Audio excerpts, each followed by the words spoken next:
नमस्कार। 91.2 NIVH हेलोदून को सुनने वाले सभी श्रोताओं का बहुत बहुत स्वागत है।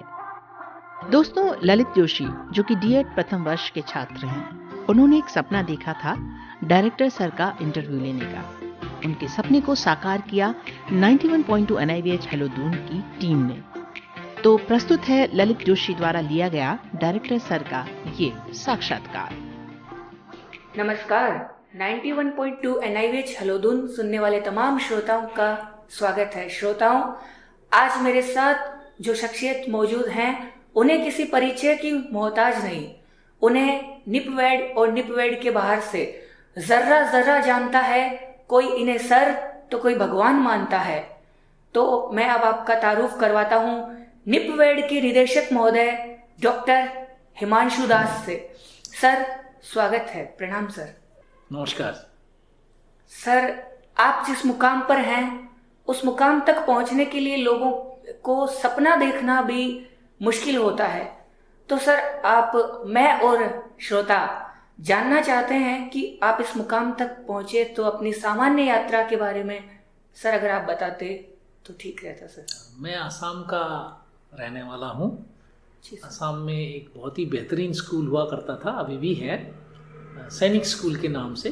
तो ग्वालपारा सैनिक स्कूल से मैंने अपनी 10वीं और 12वीं की कोर्स किया और उसके बाद मैंने कुछ साल हमारी टाउन में, पाठशाला नाम की शहर है, वहाँ का एक टाउन में कॉलेज हुआ करता था। आजकल वो यूनिवर्सिटी हो गया, बोजाली कॉलेज के नाम से जाना जाते थे। वहाँ मैंने कुछ साल पढ़ाई की, BSc की। उसके बाद मुझे एक मौका मिला, कुदरत का ही शायद कुछ ऐसा देन होगा, जो national institute for empowerment of persons with intellectual disability, बौद्धिक अक्षमता के साथ जो काम करते हैं, वो सिकंदराबाद में है, हैदराबाद के साथ ही जुड़ा हुआ एक सिटी है। तो वहाँ से मैंने मेरी बैचलर्स डिग्री किया इंटेलेक्चुअल डिसेबिलिटी में। तो पढ़ाई में मन लगा, काम में मन लगा, तो मैं कुरुक्षेत्र यूनिवर्सिटी से स्पेशल एजुकेशन में मैंने मास्टर डिग्री किया, क्योंकि उस समय और कोई ऑप्शंस था नहीं, कुरुक्षेत्र ही एकमात्र एक ऑप्शन थे। तो वहाँ से मैंने मास्टर डिग्री किया और साथ साथ मैं डिस्टेंस मोड से साइकोलॉजी, सोशल वर्क, एजुकेशन और भी कई सारा सब्जेक्टों में मैंने, सोशल वर्क, इस तरीके से कई सारा सब्जेक्टों में मैंने मास्टर डिग्री किया। फिर रोहिलखंड यूनिवर्सिटी में मेरे सीनियर्स थे, गुरुजी थे, जो स्पेशल एजुकेशन में महारत थे, तो उनके पास जाके मैंने स्पेशली PhD किया। तो ये तो रही मेरा पढ़ाई की जार्नी। अगर मैं नौकरी की जार्नी की बात करूँ तो शुरू में मैं हमारी जहाँ से मैंने पढ़ाई किया था, national institute for empowerment of persons with intellectual disability, वहीं मैंने एज ए क्लिनिकल असिस्टेंट मेरी नौकरी लगी थी। कुछ दिन बाद भोपाल में एक नया सेंटर बन रहा था, CRC के नाम से, कॉम्पोजिट रीजनल सेंटर। वहाँ का मैं रेसिडेंट कोऑर्डिनेटर बन के गया। फिर एक साल बाद ही मैं असिस्टेंट प्रोफेसर स्पेशल एजुकेशन, मेरा कश्मीर में नियुक्ति हुआ था। फिर मैंने अपनी गवर्नमेंट नौकरी छोड़ के मैंने प्राइवेट काम करना शुरू किया, क्लिनिकल काम, स्पेशल स्कूल खोलने का काम, पेरेंट एसोसिएशंस के साथ काम करने का काम, hostels for persons with disability या चिल्ड्रन विद डिसेबिलिटी करने का काम, ये सब काम कुछ साल किया। फिर इंदिरा गांधी यूनिवर्सिटी में बहुत बड़ी एक प्रोजेक्ट आई थी, जितने भी स्पेशल एजुकेशन के या डिसेबिलिटी रिहेबिलिटेशन के कोर्सेस हैं, सबको डिस्टेंस मोड में लाने का। तो उस प्रोजेक्ट में मैंने 3 साल एज ए सीनियर कंसल्टेंट काम किया। और फिर मेरे जितने भी NGOs, ग्रुप ऑफ NGOs थे, पेरेंट एसोसिएशंस के साथ मिलके, वो सारी ग्रुप ऑफ NGOs का मैं एग्जीक्यूटिव डायरेक्टर के रूप में काम करता रहा। फिर एक स्कोप आया फॉरेन में काम करने का। इरस्मस मुंडस एक प्रोग्राम होता है यूरोपियन यूनियन का, जिसके तहत मैं एज ए विजिटिंग प्रोफेसर करीब 7-8 कंट्री घूम के आया। पहला पोस्टिंग मेरा UK में था, लंदन में। सेकेंड पोस्टिंग मेरा चेक रिपब्लिक, प्राग शहर में था। तो क्योंकि यूरोप बहुत ही छोटे वहाँ कंट्री है, तो एक कंट्री से दूसरा कंट्री जाने में केवल 3-4 घंटा ही लगता है। तो मैंने उसी मौके का फ़ायदा उठा के कई सारा देश भी घूम लिया यूरोप के, और काफ़ी कुछ सीखा भी मैं। फॉरेन एजुकेशन, हायर एजुकेशन किस तरीके से होता है वो भी मैंने सीखा अच्छा से। उसके बाद मैं वापस आके राष्ट्रीय बहुदिव्यांगता जन सशक्तिकरण संस्था, national institute for empowerment of persons with multiple disability, वहाँ मैंने निदेशक की पद, डायरेक्टर की पद संभाला। और सरकार को मेरी काम शायद अच्छा लगा होगा कि उस काम के साथ साथ मुझे national institute for empowerment of persons with intellectual disability, जहाँ से मैंने पढ़ाई किया था, उसी संस्था में मुझे अतिरिक्त प्रभारी डायरेक्टर बना के भेजा गया, एडिशनल चार्ज। और उसके बाद 4.5 साल मैंने वो 2 काम मैंने किया है। और उसके साथ साथ देश भर में बहुत सारा कंपोजिट रीजनल सेंटर, मिनिस्ट्री का एक प्रोजेक्ट है जो स्टेट गवर्नमेंट का होता है, जो स्टेट गवर्नमेंट नहीं, सेंट्रल गवर्नमेंट का होता है। स्टेट गवर्नमेंट उसमें ज़मीन देती है और हम लोग कॉम्प्रिहेंसिव ऑल डिसेबिलिटी सेंटर खोलते हैं। तो वो मैंने करीब 7-8 बनाने में भारत सरकार को काफ़ी मदद की। और उसके बाद 2020 में मैं ये national institute for empowerment of persons with visual disability में निदेशक के तौर पे आया। और उसके कुछ दिन बाद ही मुझे national institute for persons with physical disability जो दिल्ली में है, उसका भी अतिरिक्त चार्ज मिला था कुछ समय के लिए। और उसके बाद मैं फिर यहाँ रहते हुए भी यहाँ के लिए हमारे जितने भी रीजनल सेंटर्स है उसका बेटरमेंट के लिए और 2 CRC, एक उत्तराखंड एक जयपुर में बनाने के लिए प्रयास कर रहा हूँ। तो फिलहाल तो यही है मेरा काम के बारे में। इसका अलावा अगर आप जानना चाहते हैं, मैं आपको बता पाऊँगा कि मेरा इंटरेस्ट किताबें लिखना, रिसोर्स मटेरियल डेवलपमेंट करना या रिसर्च करने में मेरा काफ़ी इंटरेस्ट है। तो उस हिसाब से देखा जाए तो बहुत सारे आर्टिकल्स, बहुत सारे चैप्टर्स, बहुत सारे किताबें, बहुत सारे सेल्फ लर्निंग मटेरियल जो डिस्टेंस मोड में इस्तेमाल होती है, वो सब काम में बहुत सारा किया। और बच्चों को पढ़ाने में बहुत इंटरेस्ट है। तो चाहे वो नर्सरी के बच्चे हो, चाहे 2 साल की बच्चा हो, चाहे हमारे कॉलेज या यूनिवर्सिटी के बच्चे हो, उनको सिखाने में या उनको पढ़ाने में, उनके साथ सीखने में मैं काफ़ी रुचि रखता हूँ। जी सर, आपने अभी कहा कि सरकार को आपका काम पसंद आया होगा। सरकार को ही नहीं, अभी तो पूरे हिंदुस्तान को ही आपका काम पसंद है सर, तभी तो आप हिंदुस्तान की शान हो और इतने महान हो। सर, हर अभ्यर्थी का बचपन में सपना होता है जब वो पढ़ता है। तो सर, क्या आपका भी कोई सपना था कि मुझे बड़ा होकर ये बनना है? क्या बनना है ये तो पता नहीं था, लेकिन बड़े होके आसाम के बाहर जाके कोई बड़ा काम करना है, इस प्रकार का शायद मैं बचपन में बोलते रहता था सबको। तो सबको चिढ़ाते रहता था कि आप लोग तो यही रहोगे, मैं तो दिल्ली मुंबई में रहूँगा। तो उतना ही पता था। उसके बाद जब मेरी दाखिला सैनिक स्कूल में हुई थी, तब वहाँ के कल्चर के हिसाब से आप डिफेंस ऑफिसर बनने के बारे में सोचते हो, लेकिन उस समय की आसाम की परिस्थिति कुछ ऐसा था कि हम लोग उस लाइन में मोटिवेटेड नहीं हो पाए। तो उसके बाद फिर डिसेबिलिटी सेक्टर में काम करना पड़ा। जी सर, आपको आसाम से बाहर जाना था, बट आप तो न्यू दिल्ली से न्यूयॉर्क तक सारी दुनिया में जाके आए। तो सर, मैं ये पूछना चाहता हूँ कि कोई ऐसा आपकी व्यक्तिगत जीवन में जो आपका आइडियल रहा हो? मैं बचपन से ही सुभाष चंद्र बोस जी को बहुत मानता हूँ। और क्योंकि हम लोग आसाम से हैं, तो उनकी आर्मी के साथ हमारी पूर्वजों ने बहुत काम किया होगा। क्योंकि इंडिया का इंडिपेंडेंस का पहला जो घोषणा हुआ होगा, आप लोगों को ज्ञात होगा कि वो कोहिमा में हुई थी। yes. हमारे 1947 का इंडिपेंडेंस तो लोगों को पता है सबको, लेकिन उससे कई साल पहले ही भारत का स्वाधीनता का ऐलान हुआ था, वो कोहिमा में हुआ था। तो उस लिहाज से हम लोगों का एक अलग अटैचमेंट हमेशा सुभाष चंद्र बोस जी के साथ रहा है। Yes sir. सर, मैं ये पूछना आपने कहा था कि किताबें लिखना आपका शौक है और भी बच्चों को पढ़ाना आपका शौक है।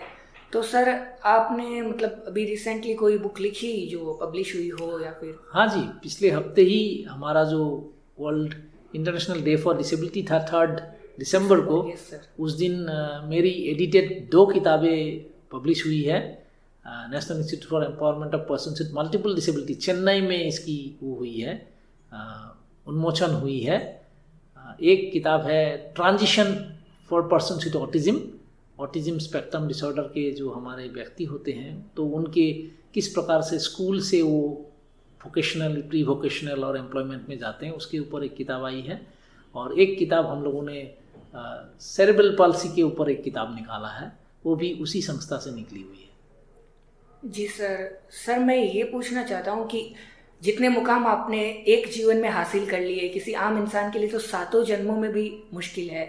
तो सर, अब क्या कोई और इच्छा है कि अब मुझे लाइफ में ये और करना है? बहुत से इच्छा है, मुझे लगता है अभी मैं स्टूडेंट ही हूँ फील्ड में, सीखने के लिए बहुत बाकी है, करने के लिए भी बहुत बाकी है। बिकॉज दिव्यांग लोगों का जब हम हमारे देश में जब हम स्टेटस देखते हैं कि दिव्यांगजनों को लिए कितना ज़रूरत की चीज़ें हैं, कितना कुछ उनको हम दे सकते हैं, as a individual, as a व्यक्ति भी मैं बहुत कुछ दे सकता हूँ, किताबों के ज़रिए, रिसर्च के ज़रिए, कोई टूल्स के ज़रिए, कोई इक्विपमेंट्स के ज़रिए बहुत कुछ सेवा दी जा सकती है। उसका अलावा गैर सरकारी संस्था के मदद के बगैर गवर्नमेंट भी आगे कुछ खास कर नहीं पाएगी।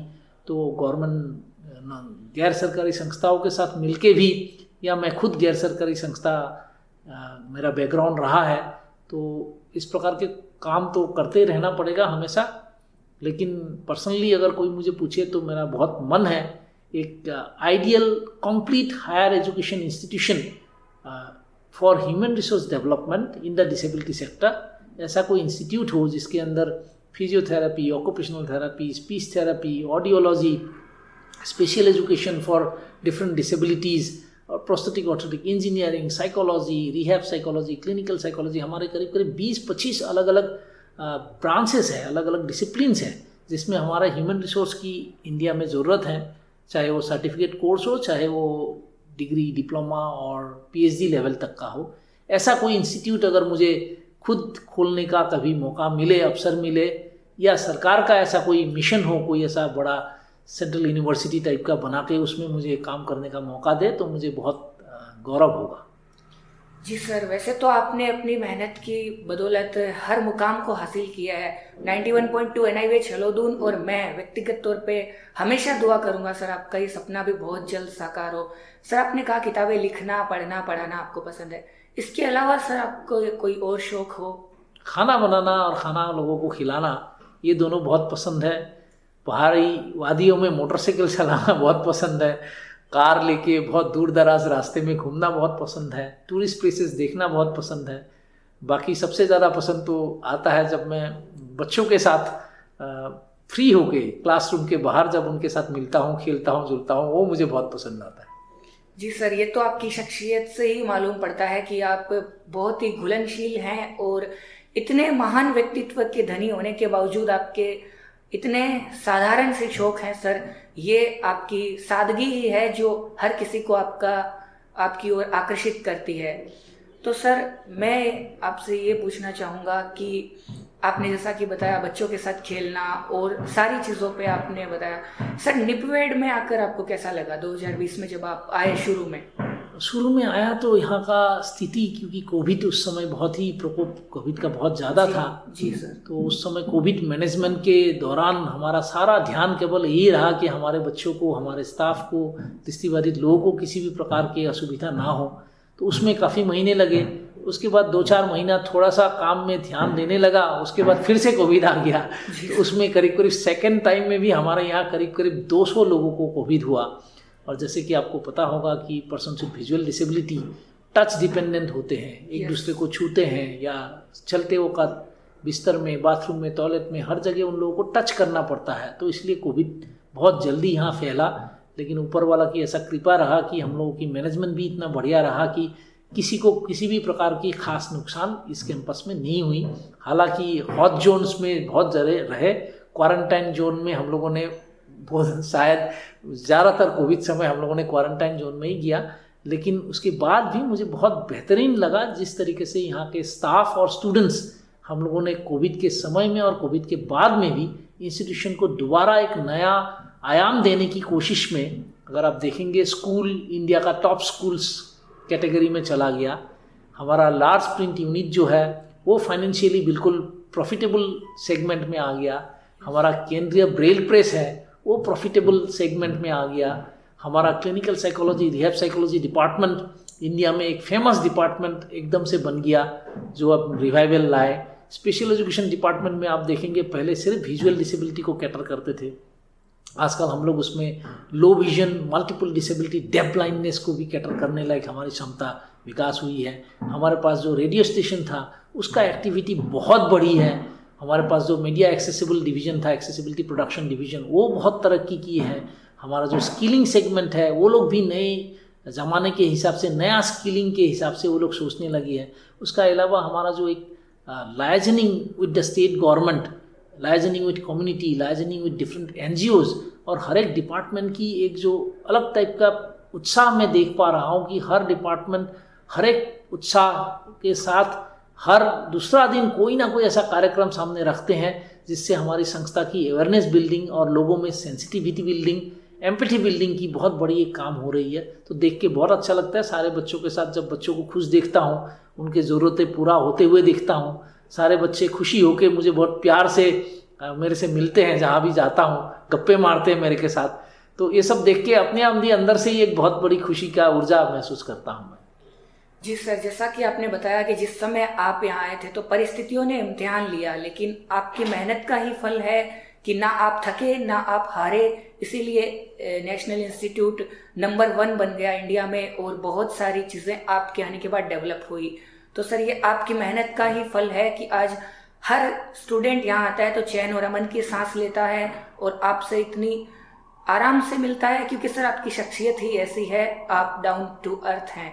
सर मैं ये पूछना चाहता हूँ कि सर अब आपको क्या लगता है कि कुछ और सुधार निपवेड में जो आप आने वाले समय में देखना चाहेंगे? बहुत बहुत बहुत काम करना बाकी है, बिकॉज जब हम पर्सन्स विद विजुअल डिसेबिलिटी के बारे में सोचते हैं तो हमारी फ्यूचर के लिए जो मैं एक विजन देखता हूँ इस संस्था के लिए, बहुत बड़ा एक डेफ ब्लाइंड का सेंटर बनाना है, एक बड़ा मल्टीपल डिसेबिलिटी का सेंटर बनाना है, एक बड़ा सा हमें लो विजन का सेंटर बनाना है। हमारे लिए एक सेंटर फॉर एक्सीलेंस, हमें कल्चरल एंड सोशल इनिशिएटिव के लिए एक बड़ा सा सेंटर चाहिए, एक centre for excellence in sports हमें चाहिए, एक मैं देश में पहला मैं चाहता हूँ कि एक इंक्लूसिव या यूनिफाइड NCC टीम NIVH में हो, एक इंक्लूसिव या यूनिफाइड NSS सेंटर यहाँ बने।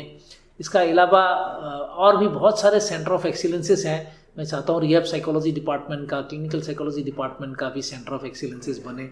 पूरे उत्तराखंड के जितने भी मेंटल हेल्थ से जुड़े हुए लोग हैं वो सब लोग NIVH में आके सेवा ले और ह्यूमन रिसोर्स डेवलपमेंट के लिए एक देश का जो है बहुत ही प्रमुख इंस्टीट्यूट करके ये आगे आए।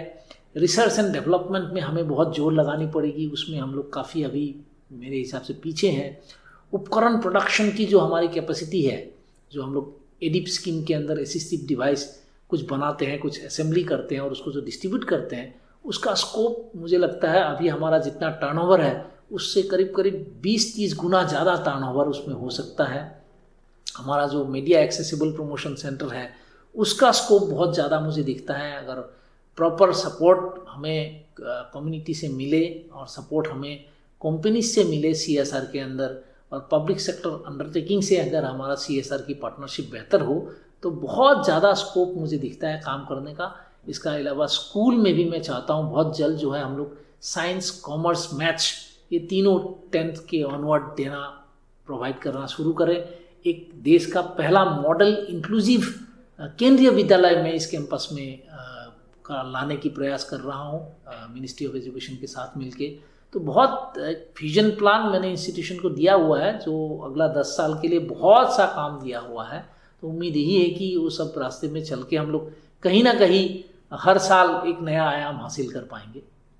जी सर, दुआओं में बहुत जोर होता है सर, और आप जो भी सपने देख रहे हैं वो पूरे NIVH के लिए देख रहे हैं, पूरे दिव्यांग जनों के लिए देख रहे हैं, एक किसी व्यक्तिगत तौर पर नहीं देख रहे। तो मुझे उम्मीद है सर बहुत जल्द ये सारे सपने पूरे होंगे। और वैसे तो सर आपने नेशनल इंस्टीट्यूट को नंबर 1 हर जगह बना ही दिया है और जितने आपके ख्वाब हैं वो भी बहुत जल्द पूरे हो जाएं। सर हमने अक्सर देखा है ग्रामीण इलाकों में आज भी स्पेशल एजुकेशन को लेकर अवेयरनेस नहीं है, तो सर आप कोई मैसेज देना चाहेंगे श्रोताओं को? बिल्कुल, सबसे पहला तो ये है कि मुझे लगता है आने वाले दिनों में जिस तरीके से डिजिटल दुनिया में सबसे ज़्यादा नौकरियां या जॉब आने की संभावना लोगों को दिख रही है और कई सारा ट्रेडिशनल जो ऑक्यूपेशंस थे, ट्रेडिशनल नौकरियां थे, वो कम होते हुए दिख रही है। मुझे ऐसा लगता है कि डिसेबिलिटी सेक्टर के जितने भी कोर्सेज हैं, स्पेशल एजुकेशन सिर्फ नहीं और भी कई सारा कोर्सेज हैं, इन सब कोर्सेज की बहुत ज़्यादा मांग होने वाली है। क्योंकि कारण वर्तमान जो हमारी सरकार है, हमारी प्रधानमंत्री जी हैं, हमारी अपनी मिनिस्टर है डॉक्टर बीरेंद्र खटीक जी, इन लोगों की बहुत ज़्यादा एक प्रकार का इन्वॉल्वमेंट है डिसेबिलिटी सेक्टर को आगे ले जाने के लिए। तो इस प्रकार के अगर इन्वॉल्वमेंट रहेगा तो मुझे लगता है पूरे देश भर में बहुत से ज़्यादा दिव्यांग लोगों के साथ काम करने के लिए प्रोफेशनल्स की आवश्यकता होगी। और सुप्रीम कोर्ट ने भी आदेश दिया है, कई सारा स्टेट्स ने भी इनिशिएटिव लिया है कि हर एक स्कूलों में विशेष शिक्षक होना है। तो आज जिस तरीके से विशेष शिक्षक की मांग आ रही है, मुझे यकीन है 2-4 साल बाद आएंगे कि हर एक डिस्ट्रिक्ट में साइकोलॉजिस्ट होना चाहिए, क्लिनिकल साइकोलॉजिस्ट, रिहैब साइकोलॉजिस्ट होना चाहिए। इस तरीके से आगे आने वाले दिनों में physiotherapist, occupational therapist, speech therapist की मांग आएगी। तो मुझे उम्मीद है ये सेक्टर हमारी आदरणीय नरेंद्र मोदी जी की जिस तरीके से उन्होंने दिव्यांगजन सबको लाया है और पूरे विश्व भर में अभी धीरे धीरे इस सब को एक्सेप्ट किया जा रहा है, और जिस प्रकार के उन्होंने एक लगाव दिखाया है दिव्यांगजनों की एम्पावरमेंट को लेके, तो मुझे लगता है पूरे देश में बहुत बड़ा एक रिवोल्यूशन, क्रांति आने वाली है ये स्पेशल एजुकेशन सेक्टर को लेके। तो श्रोताओं, आपने भी सुना निपवेड के निदेशक महोदय का भी कहना है कि हम जब ग्रामीण इलाकों में होते हैं, स्पेशल चाइल्ड हमारे आसपास होते हैं, तो हम उन्हें डीमोटिवेट करने की बजाय मोटिवेट करें और स्कूल्स में पढ़ने भेजें, क्योंकि शिक्षा एक ऐसा हथियार है जिससे हम सारे संसार को जीत सकते हैं। उदाहरण के तौर पर हमारे साथ मौजूद हैं निदेशक महोदय, जिन्होंने शिक्षा के दम पे ही आज इतना कुछ हासिल कर लिया और इतनी सामान्य सी शख्सियत हैं, इतने डाउन टू अर्थ हैं। सर, आपकी तारीफ अगर करना चाहें तो शायद सालों कम पड़ जाएं सर, अल्फाज खत्म हो जाएं, लेकिन आपकी सादगी का कोई अंत नहीं। सर, मैं अंत में आपको बस इतना ही कहना चाहूँगा, जब मैंने आपको फर्स्ट टाइम सुना था, जब मेरे माइंड में कुछ हुआ था सर, इतनी मुस्कुराने वाली आवाज़ मैंने अपनी ज़िंदगी में पहली बार ही सुनी थी। तो सर, आप कहें तो सर मैं आपके लिए कुछ चंद पंक्तियों में दुआएं पिरोना चाहूँगा। बिल्कुल बिल्कुल। कि सर, फूल दरख्तों पर खिले कम ही देखे हैं, हमने तो नज़र नज़र केवल गम ही देखे हैं। फूल दरख्तों पर खिले कम ही देखे हैं, हमने तो नज़र नज़र केवल गम ही देखे हैं। आप ऐसी तासीर कहाँ से पाए हैं सर, हमने तो मुस्कुराने वाले आपसे पहले कम ही देखे हैं। बहुत बहुत शुक्रिया सर। थैंक यू, बहुत बहुत धन्यवाद जी, बहुत बहुत धन्यवाद। नमस्कार जी। तो ये था ललित जोशी द्वारा लिया गया डायरेक्टर सर का खास इंटरव्यू अपने खास अंदाज में। बने रहिए हमारे साथ और सुनते रहिए 91.2 NIVH हेलो दून। नमस्कार।